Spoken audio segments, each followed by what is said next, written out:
Bien, entonces la clase de hoy se refiere fundamentalmente a explicar de manera breve, de manera lo más diáfana o posible, lo más claro posible, qué es lo que entendemos por teoría del negocio jurídico.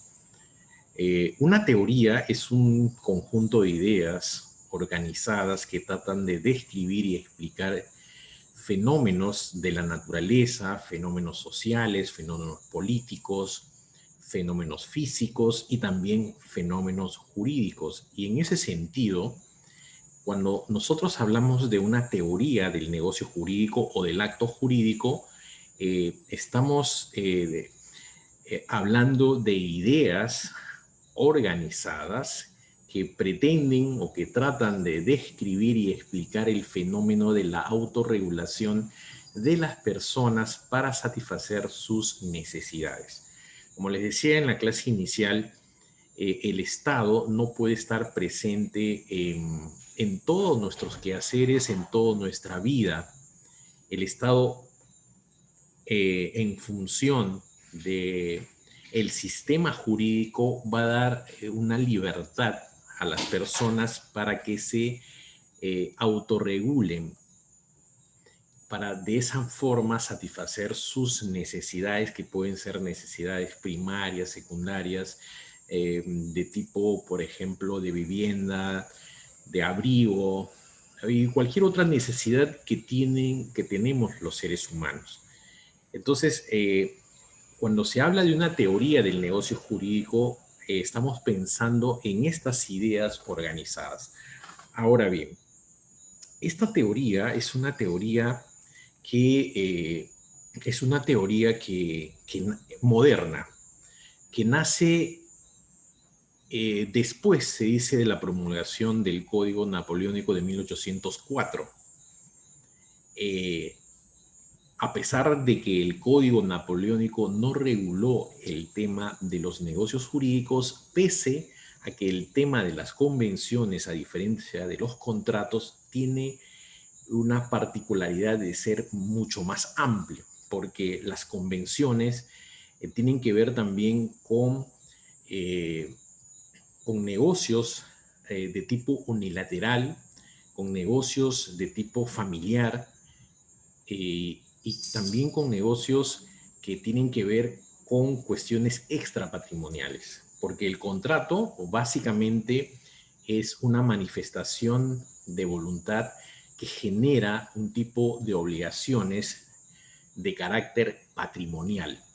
Entonces, la teoría del negocio jurídico es una teoría moderna y que nace después de la promulgación del Código Napoleónico con los juristas franceses, pero también fundamentalmente con una serie de autores alemanes. En Alemania se discutía en el siglo XIX por la conveniencia o no de un código civil, como ustedes saben.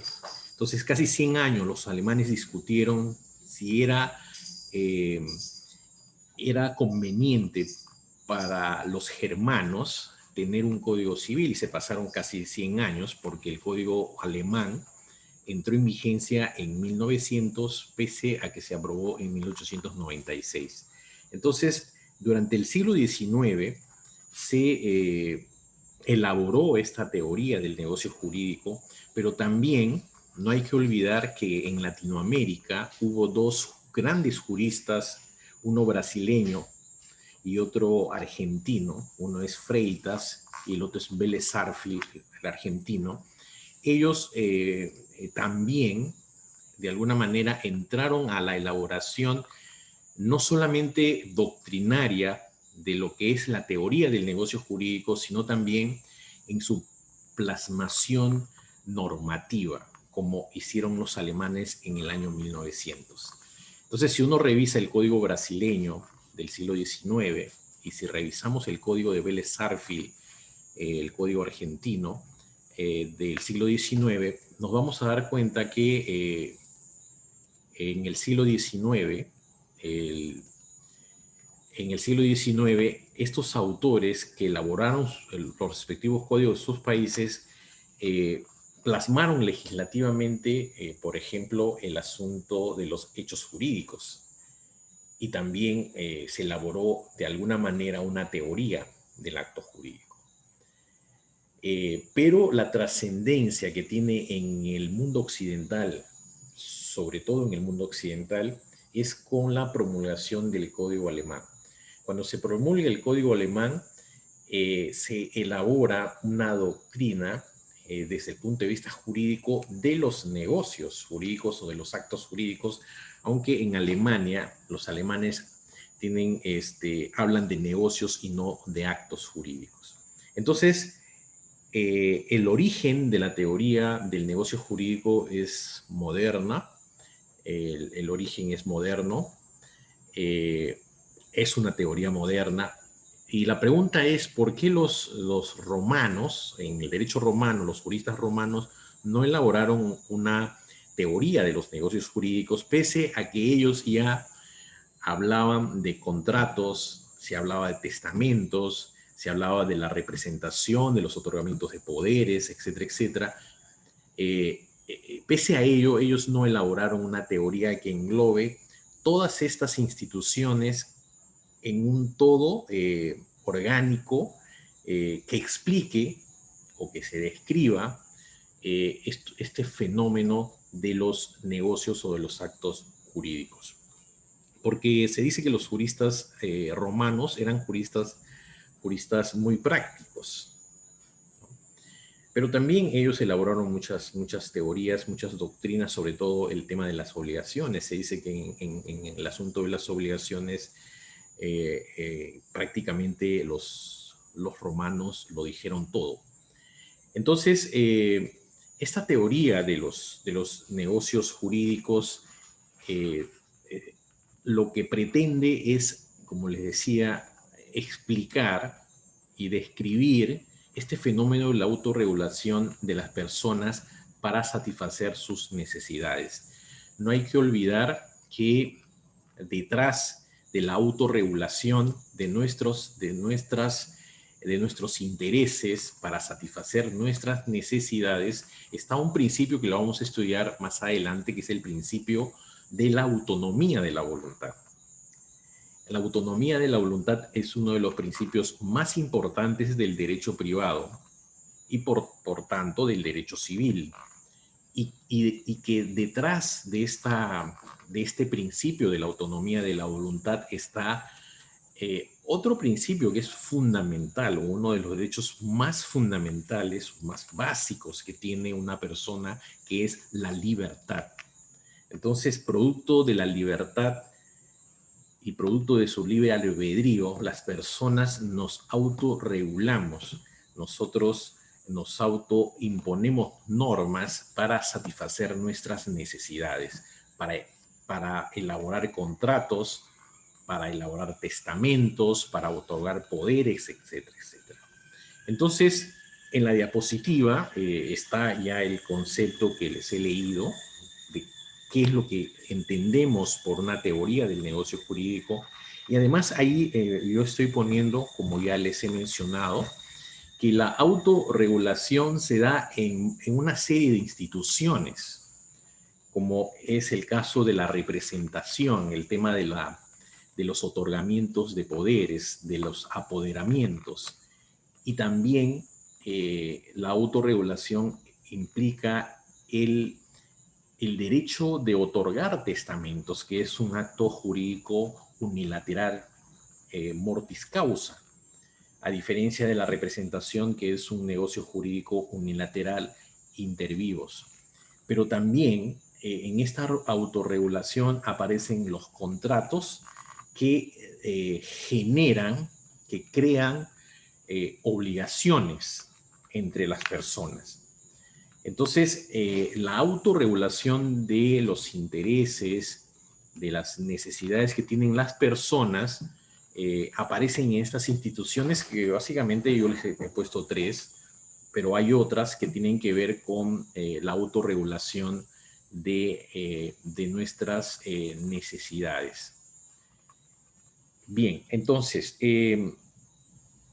recapitulando, entonces la teoría del negocio jurídico es un conjunto de ideas que explican este fenómeno jurídico de la voluntad de las personas eh, como creadoras de relaciones jurídicas a partir de la observación de la realidad social. Es decir, las personas a través de su voluntad son creadoras de relaciones jurídicas, porque no hay que olvidar, seguramente ustedes ya lo han leído y lo conocen, en el artículo 140 del Código Civil se da una definición del acto jurídico y ahí se dice que el acto jurídico es una manifestación de voluntad que destinada a crear, regular, modificar o extinguir relaciones jurídicas. Por tanto, la voluntad es una creadora, o sea, la voluntad de las personas es una creadora de relaciones jurídicas. Y esta teoría que se esboza, que se elabora para explicar esta realidad, parte de la observación de la misma realidad social, porque en la realidad, ¿qué es lo que observamos? Observamos que las personas eh, nos relacionamos para satisfacer ciertas necesidades. Por ejemplo, si nosotros queremos ir de un lugar a otro en nuestra ciudad y si no tenemos ninguna movilidad, vamos a tener que tomar un ómnibus, un colectivo, o tenemos que tomar un motocar o un taxi para desplazarnos. Y ahí se está generando, ahí lo que estamos viendo es simplemente una relación social de una persona que presta un servicio de transporte que nos lleva a otro sitio. Pero ¿por qué esta relación social que satisface una necesidad de transporte es una relación jurídica? Porque resulta que las personas que toman un colectivo, que suben a un colectivo, o toman un taxi o toman un motocar en nuestra ciudad, lo que están haciendo es celebrar un negocio jurídico. O sea, es una relación social, pero están celebrando un negocio jurídico. ¿Quiénes lo hacen? En principio, personas capaces. ¿Cuál es el objeto? El objeto es la necesidad de trasladarnos de un lugar a otro. En este caso, la finalidad es una finalidad de desplazamiento y por otro lado, la forma de este negocio jurídico es una forma de carácter verbal. O sea, ahí no vamos a elaborar ningún tipo de documento, un contrato. Uno cuando toma un motocar no elabora un contrato por escrito, simplemente lo hace de manera verbal. Toma el motocar, conversa con el motocarrista o el taxista, le dice a qué lugar tiene que ir, está haciendo una negociación, pactan una tarifa y bueno, y se da el negocio, sube y el transportista tiene la obligación de desplazarle a esta persona al lugar donde quiere ir y esta persona está obligado a pagar la tarifa que han pactado previamente.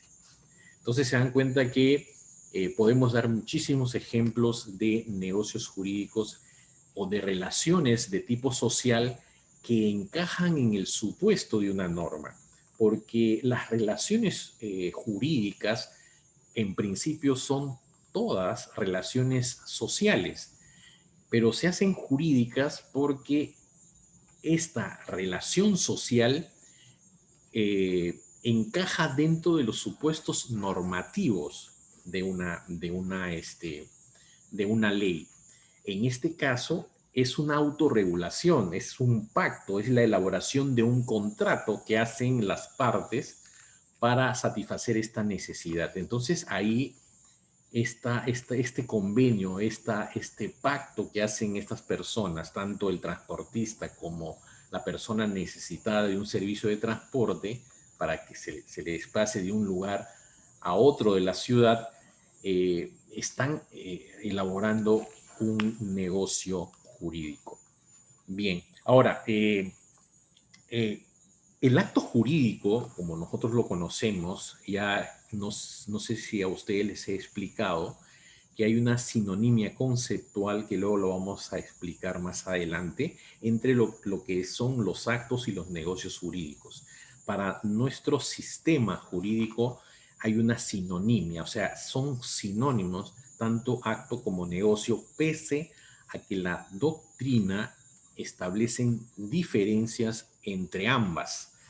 Pero para nosotros hablamos de acto jurídico. Por eso yo siempre, cuando dicto el curso de acto jurídico, siempre hablo de acto o negocio, siguiendo la tradición de nuestro código y de nuestro sistema, porque hay una sinonimia conceptual, pero también es importante conocer que hay diferencias.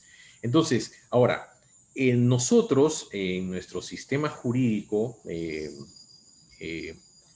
hemos tomado, recién hemos incorporado a nuestra legislación el acto jurídico a partir del Código de 1936. En el Código de 1852 no se reguló el tema de los negocios jurídicos porque el Código Civil de 1852 es un código de inspiración básicamente francesa. Y como ya les he dicho al comienzo de esta clase, en el Código Civil francés no se reguló el tema de los negocios jurídicos o de los actos jurídicos, pero la doctrina civilística francesa sí elaboró una teoría pese a que legislativamente no estaba plasmado. Entonces, como nosotros, el Código de 1852 tuvo una influencia muy marcada de este código, por tanto, los que elaboraron este código simplemente no dijeron nada sobre los actos jurídicos. Entonces, la incorporación que nosotros hacemos de esta institución de carácter civil es una incorporación que lo hacemos en el siglo XX, en el año 1936, con el código de ese año que se aprobó y se promulgó ese año, justamente el 14 de noviembre de 1936 entró en vigencia. No lo reguló, o sea, no reguló el código del 1852, pero se incorporó en 1936 porque ya teníamos como modelos de códigos civiles el código alemán de 1900, también ya se había aprobado el código civil suizo, y ya estaba vigente en el Código de Brasil y también el Código de Vélez Sarsfield en Argentina.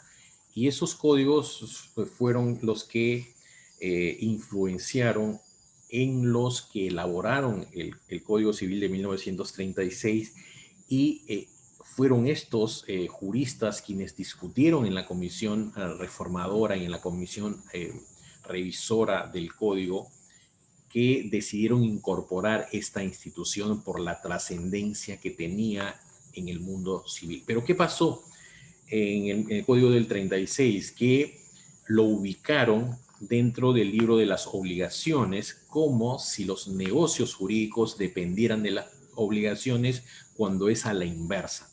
Los negocios jurídicos no solamente tienen que ver con el derecho de obligaciones, sino con todo el derecho civil. Incluso se dice que esta teoría irradia el tema de los negocios jurídicos o de los actos jurídicos, irradia incluso al derecho público, no solamente al derecho privado, sino también al derecho público. Por tanto, hubo un problema de técnica legislativa que se corrigió en el Código de 1984. Por eso hay un libro, el libro 2 de nuestro Código Civil, regula la institución del acto jurídico. Pero no hay que olvidar que los comentadores y los que interpretaron este código, el Código del 36, comenzaron, sobre todo José León Barrientarán, comenzaron a explicar lo que les acabo de decir, de que había un error en la técnica legislativa en ubicar al acto jurídico dentro del libro de las obligaciones. Entonces, en la academia, es decir, en la universidad, sobre todo en las universidades más tradicionales, San Marcos, la Pontificia Universidad Católica del Perú y las otras universidades que se crearon a mediados del siglo XX, comenzaron a dictar un curso totalmente autónomo de los negocios jurídicos. Y eso, la difusión de estas ideas y de la explicación de lo que es el negocio jurídico se debe al maestro José León Barandiarán, que fue de alguna manera el ponente de este libro y que luego por sus años fue reemplazado por uno de sus discípulos, que es el doctor Vidal Ramírez, que también se encargó de trabajar en esta comisión reformadora y posteriormente se trabajó en una comisión revisora en el Parlamento y finalmente se aprobó. Ahora, hubo una discusión con respecto a la ubicación de este. No sé si les he comentado en la clase pasada, pero por la trascendencia que tiene el negocio jurídico en el derecho privado, muchos de los que conformaban esta comisión reformadora y también luego la comisión revisora de este Código Civil, señalaban o pensaban que como por la trascendencia y la importancia de esta institución debería ser el libro primero. Entonces hubo incluso publicaciones que se hicieron en el diario oficial en estos proyectos que se daban a conocer a la opinión pública para que haya opiniones con respecto al tema. Lo que se vio es que finalmente primó la idea de que deberías estar después de la persona, porque la persona es el centro del derecho. Sin persona no hay derecho. Entonces se siguió esta idea de que el libro primero de nuestro Código Civil debe ser el derecho de personas y como libro segundo el libro de los actos jurídicos, y esto también en concordancia con la Constitución de 1979 y en concordancia, bueno, con la actual Constitución. La Constitución empieza con los derechos fundamentales de la persona. La persona, según el código, la Constitución del 79, señalaba que la persona humana es el fin supremo de la sociedad y del Estado, y por tanto, en esta discusión para decir dónde ubicamos el libro, primó este criterio, y me parece con toda razón y también con una cuestión de carácter lógico, porque no podemos hablar de derecho sin la preexistencia de personas, de hombres, de personas. Entonces, bien ha hecho el legislador de decidirse finalmente, cuando ya se aprobó el Código de 1984, ubicarlo como libro segundo. Después, ahora, cuando nosotros tratamos ya de elaborar un concepto de lo que son los negocios jurídicos, se dice siempre que los negocios jurídicos son manifestaciones de voluntad. Así lo ha plasmado legislativamente el artículo 140. El código de 1984 señala que el acto jurídico es una manifestación de voluntad lícita y que tiene por objeto la creación, regulación, modificación o extinción de relaciones jurídicas. Este concepto es un concepto que en su momento, en la siguiente clase lo vamos a tratar. Es un concepto discutible. La doctrina, un sector de la doctrina ha criticado esta posición que ha tomado el legislador el 84 al señalar que los negocios, que los actos o negocios jurídicos son manifestaciones de voluntad, cuando en principio antes de la manifestación están los hechos, que ya lo vamos a explicar en otra clase, pero Se dice que se dice y se critica que esta definición que da el artículo 140 es una definición muy subjetiva, pensando solamente en esta autorregulación a través de una manifestación de su voluntad que hacen las personas, y se olvidan de que detrás están los hechos que pueden ser tanto naturales como humanos. Y el acto jurídico es un hecho jurídico, en principio.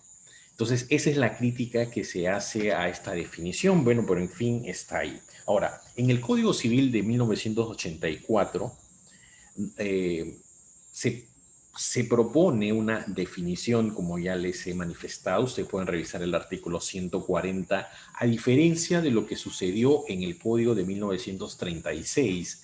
En el Código del 36, que era un código muy técnico, se decía que era un código exclusivamente para abogados, cuando en el artículo 1075 se hablaba sobre los actos jurídicos, simplemente se señalaban cuáles eran los requisitos de validez, como lo tenemos en el artículo 140. Pero ¿cuál es la diferencia que hay entre el código del 36 y el código del 84? La diferencia está en que en el código del 36 se señalaba que los requisitos de validez de los negocios jurídicos son el agente capaz, el objeto lícito y la observancia de la forma.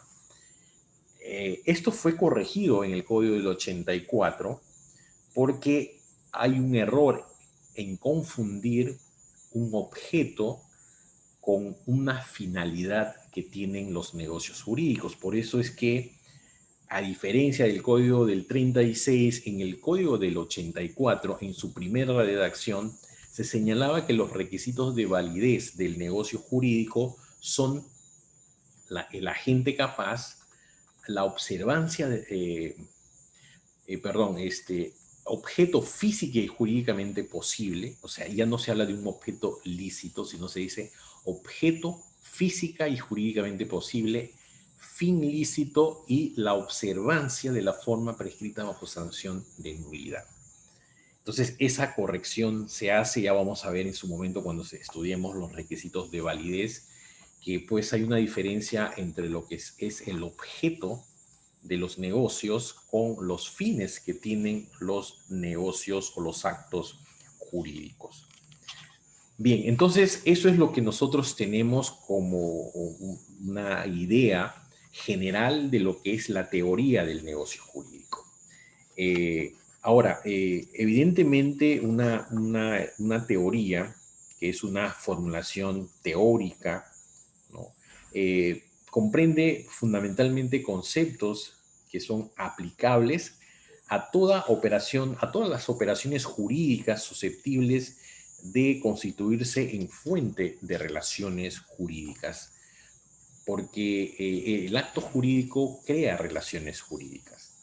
Entonces, a partir de esta creación de relaciones jurídicas, de la constitución de relaciones jurídicas, se da lugar a la creación, regulación, modificación o extinción de derechos subjetivos, ¿no? De ahí su importancia. O sea, a partir de la elaboración de crear relaciones jurídicas, detrás de estas relaciones jurídicas están evidentemente derechos subjetivos, como el derecho a la propiedad, por ejemplo, en una relación de compra-venta donde tenemos un comprador y un vendedor. Evidentemente, al momento de hacer este contrato, estamos creando una relación de tipo jurídico, pero detrás está la creación también de derechos subjetivos, porque se genera el derecho subjetivo de la propiedad y se generan también deberes u obligaciones que tienen las personas a partir de la creación de estas relaciones jurídicas. Bien, entonces, ahora, ese es en cuanto a la importancia que tiene, por eso la trascendencia que tiene esta teoría del negocio jurídico. Ahora, ¿cuáles son las tareas que tiene esta teoría, ¿no? Para ir terminando ya esta clase, ¿cuáles serían estas tareas que tiene el negocio jurídico? En primer lugar, como se trata de ideas organizadas que pretenden describir y explicar un fenómeno, en este caso, la primera tarea que tiene el negocio jurídico es desentrañar la naturaleza misma del acto o negocio. Es decir, decirnos qué cosa es este negocio. ¿Es un hecho? ¿Es una manifestación de voluntad? ¿Qué cosa es? Ahí hay una discusión, como les digo, doctrinaria, en donde hay posiciones, al menos la posición legislativa es señalar que el negocio es una manifestación de voluntad, y otra posición doctrinaria que señala que se trata de un hecho jurídico lícito con manifestación de voluntad. Entonces hay una discusión con respecto a la naturaleza, y la teoría lo que pretende es desentrañar y explicarnos, en todo caso, cuáles son estos puntos de vista sobre la naturaleza del acto. Ahí puede haber muchísima discusión. Ahora, la segunda tarea es que básicamente la esencia, o sea, radicar que la esencia del acto o del negocio jurídico es la manifestación de voluntad jurídica. Porque si no hay manifestación o declaración de voluntad, simplemente no hay acto. Y entonces, a pesar de que se diga que podemos tener una posición en señalar que el acto o el negocio es un hecho jurídico, sin embargo, la esencia del negocio o del acto jurídico es la manifestación o declaración de voluntad jurídica, porque eh, la voluntad interna, lo que yo puedo pensar, y si no lo exteriorizo, simplemente no hay negocio, no hay acto. Yo puedo tener pensamientos muy interesantes con respecto a a cómo hacer para satisfacer mis necesidades, etcétera, etcétera. Puedo armar castillos, pero si no se manifiesta la voluntad, si no se declara esta voluntad jurídica, simplemente no habría negocio jurídico, y por eso se dice que el tema es explicar, decir que la esencia del negocio, del acto, es la manifestación de voluntad como segunda tarea. La tercera tarea es establecer los requisitos para su validez y eficacia. Evidentemente, los requisitos de los negocios jurídicos de validez nosotros lo tenemos en nuestro código, en el artículo 140. Entonces, el artículo 140 señala cuáles son los requisitos de validez.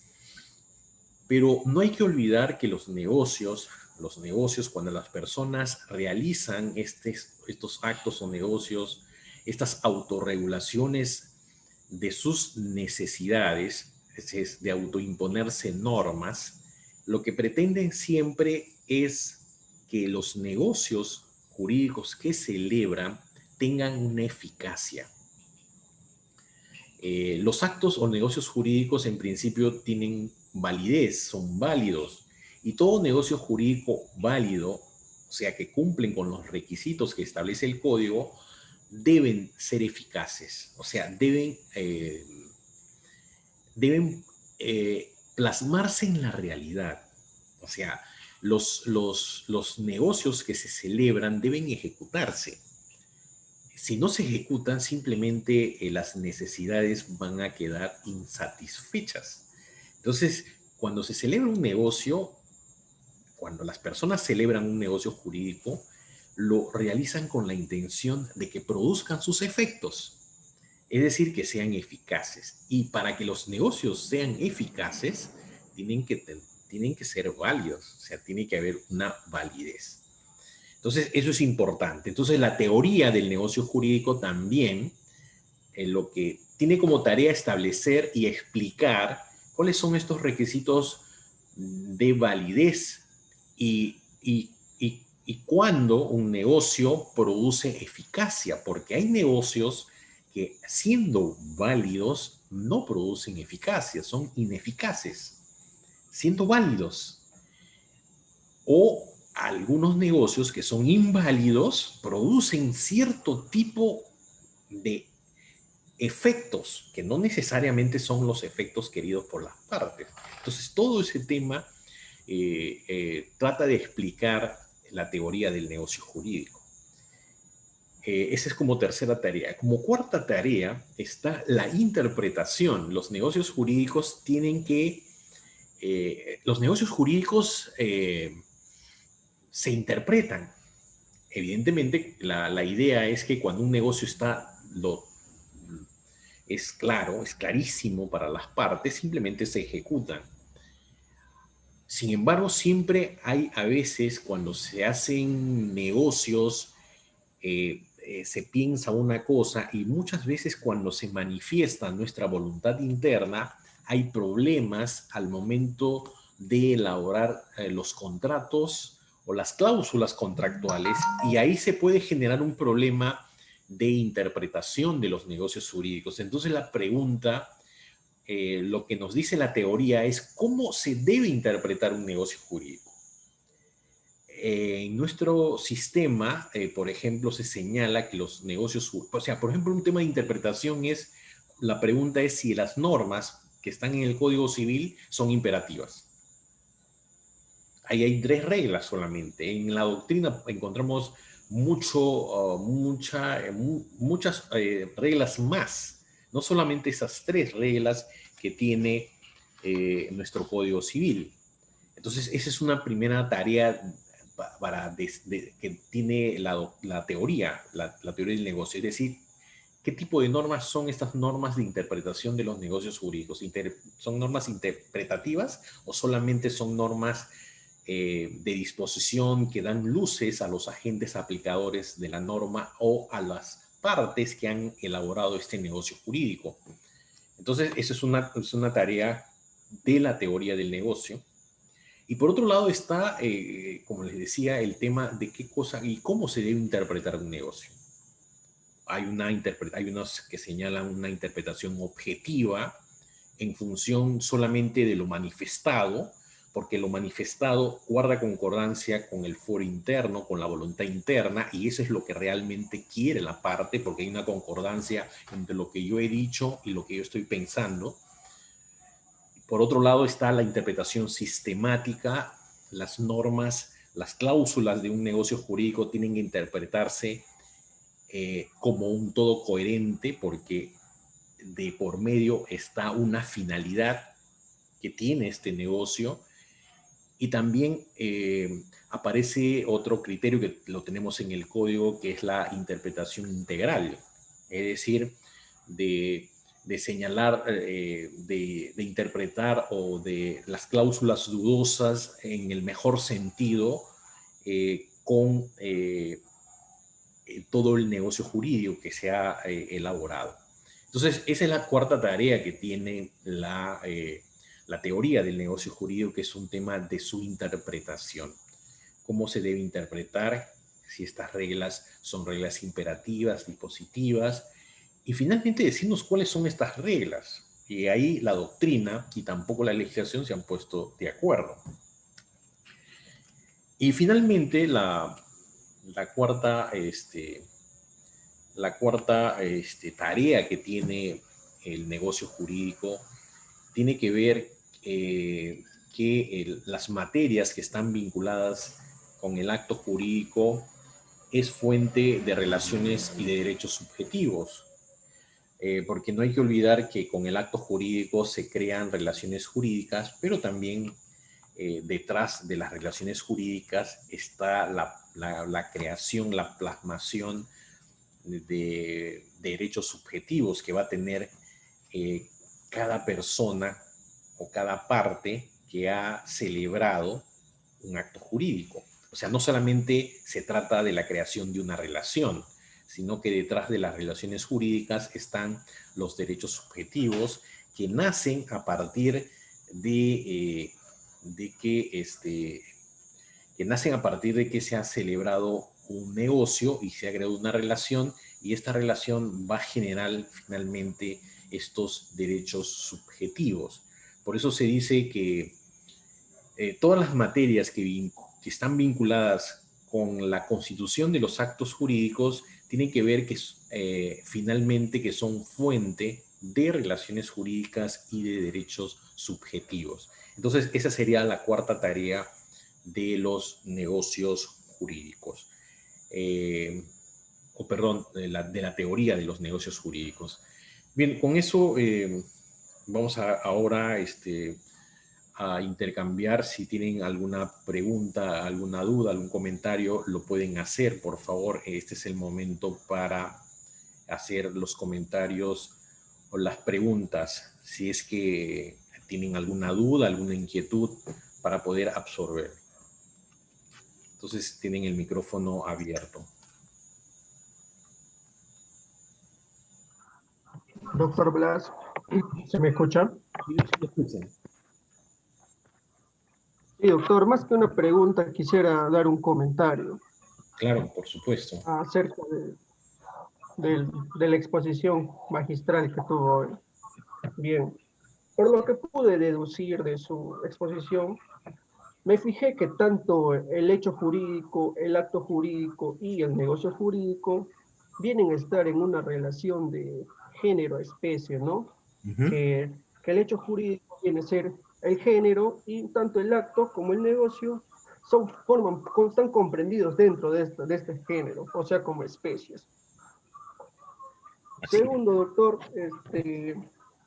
a la vez también pude sacar implícitamente una pequeña conclusión, ¿no? No sé si estaré en lo correcto, pero pienso que entre la diferencia entre el acto jurídico y el negocio jurídico está en que el primero viene a ser el poder jurídico de realizar determinados comportamientos. Por ejemplo, el voto de un congresista al momento de la creación de una ley o una modificación o extinción de una ley. Mientras tanto, para el negocio jurídico, por lo que explicó usted, viene a ser un acto de autonomía privada, es decir, que tanto las personas al manifestar su voluntad tienden a tener un poder normativo. Esto quiere decir, crean normas jurídicas, como por ejemplo reglamentos de intereses, cuando es una relación laboral, designación de deberes y derechos, y dentro de los cuales, como bien usted lo dijo, pueden ser dentro de estos negocios jurídicos en unilaterales, cuando se trata de testamentos, bilaterales de contratos o multilaterales cuando es contratos asociativos. Nada más, doctor, simplemente quería comentar. Bien, ok, me parece interesante su apreciación. Ha estado atento a la clase, eso es importante, pero solamente en otro momento vamos a tratar la diferencia entre actos y negocios. Eh, eh, ¿Se da cuenta? Usted ha dado un ejemplo del voto de los congresistas para aprobar una ley o para derogar una ley, pero ahí estamos dentro del ámbito del derecho público. Y se dan cuenta que la teoría de los actos jurídicos irradian también al derecho público, he ahí su importancia. Pero solamente como una cuestión, solamente de pasada decirles que la diferencia entre los actos y los negocios es correcto decir que es una relación de género a especie. Se dice que el acto jurídico es el género y el negocio es la especie, porque no todo negocio jurídico es acto jurídico, ¿no? O sea, no todo, perdón, no, claro, no todo acto jurídico es negocio jurídico, me corrijo, no todo acto es negocio, porque los actos jurídicos, al menos un sector de la doctrina dice, para diferenciarlos, señalan que los efectos, o sea, uno manifiesta su voluntad y los efectos están preestablecidos en la ley. Cuando los efectos de una manifestación de voluntad, por ejemplo, en el matrimonio, los efectos del matrimonio están regulados por la ley en el derecho de familia. En cambio, los negocios jurídicos, las propias partes son los que van a señalar cuáles son los efectos que ellos quieren. O sea, tienen esa libertad. Entonces, esa es una de las diferencias. Pero ahí me quedo porque eso es materia de otra clase. Pero hay esa diferencia. O sea, los efectos de los actos están en la propia ley. En el matrimonio, que es un acto puro y simple, nosotros no podemos establecer las reglas del matrimonio. En el matrimonio, las reglas del matrimonio están en el Código Civil. Claro, en la relación interna de pareja pueden haber otras reglas, pero básicamente en el matrimonio yo no puedo establecer cláusulas. Bueno, que el día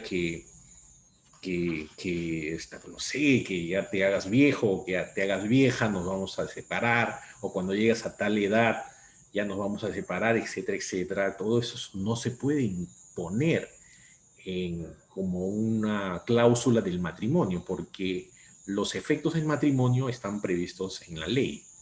Entonces, ahí estamos hablando fundamentalmente, pero para que haya un matrimonio tiene que haber una manifestación de voluntad.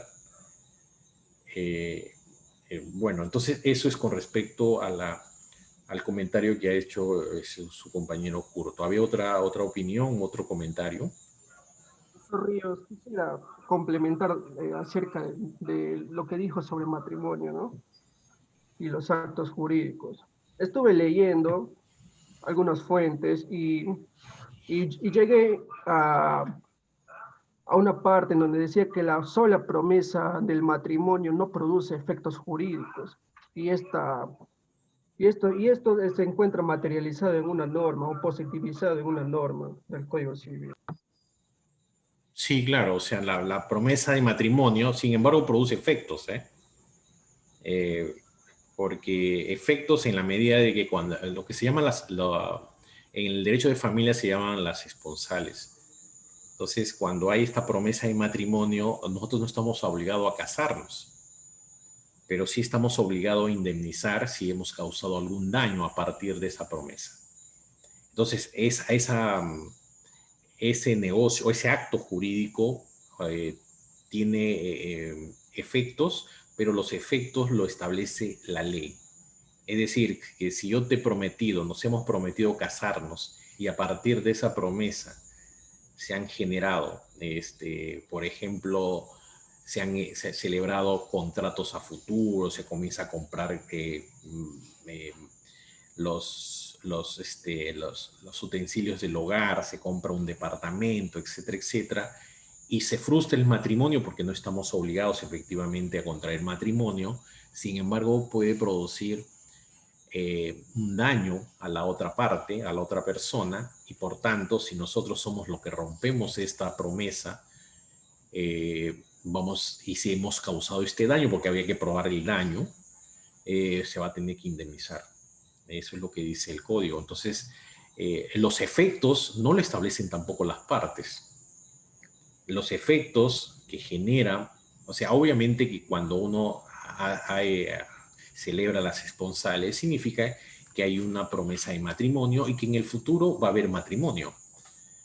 Pero esta promesa de matrimonio no es, no es un imperativo para contraer matrimonio. Eso está clarísimo, pero se pueden generar perjuicios, daños a la persona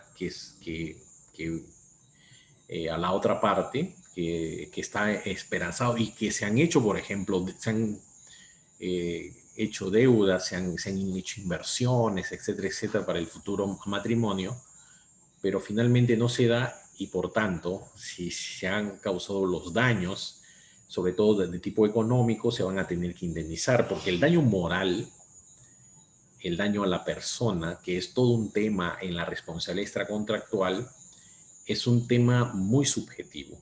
O sea, uno podría demandar el daño. O sea, el hecho que tú me hayas prometido casarte conmigo y no cumples con tu promesa, bueno, me causas un daño, pues.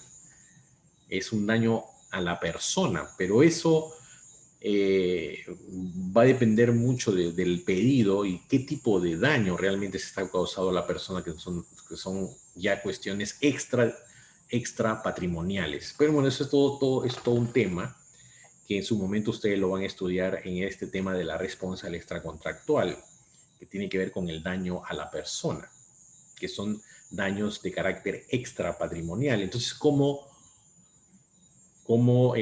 valorizar un daño extrapatrimonial? O sea, ¿cuánto cuesta o cuánto debería costar el incumplimiento de esta promesa de un matrimonio? Eso va a depender de mucho de las personas. Ahora, si todos los dos están de acuerdo de romper el matrimonio, esta promesa, bueno, todos están felices, ¿no? Pero si hay una persona afectada, definitivamente, y sobre todo aquí se habla de temas netamente patrimoniales, se va a tener que hacer la indemnización que corresponda. Ya evaluará el juez en su momento si es que de por medio hay una indemnización también por el daño a la persona. Bueno, pero eso es un tema que, bueno, tiene relación con lo que estamos hablando, pero es un tema con respecto a los efectos que tienen los actos, a diferencia de los efectos que tienen los negocios. O sea, los actos jurídicos, esa es una diferencia, vamos a hablar más en su momento, en la clase que corresponda, esta diferencia, porque hay otras diferencias, pero básicamente está en que el acto jurídico, los efectos del acto jurídico están previstos en la ley. En el negocio jurídico, los efectos le establecen las partes. O sea, las partes deciden qué efectos va a tener ese negocio. Esa es la diferencia. ¿Alguna otra pregunta o comentario?